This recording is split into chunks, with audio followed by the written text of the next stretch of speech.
Maswerteng umaga po mga ka-STL. Narito na po ang resulta ng STL Rizal para sa araw na to, first draw October 31, 2024. Araw ng Huwebes, naway ang mga natayaan nyo pong mga numero kanina ay manalo nawa ngayong umagang ito 11 AM, kaya kunin nyo na po ang inyong mga tickets. Narito na po ang resulta para po sa STL Rizal first draw result 11 AM. Ang mga numerong nanalo 3 at 16 in exact order. Sa lahat po ng tumaya kanina para sa first draw ng 3 at 16, congrats po sa inyo, panalo po kayo.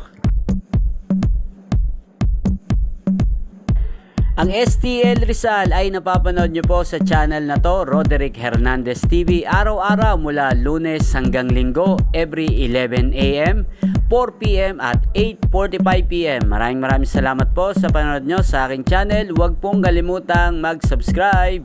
Thank you for watching.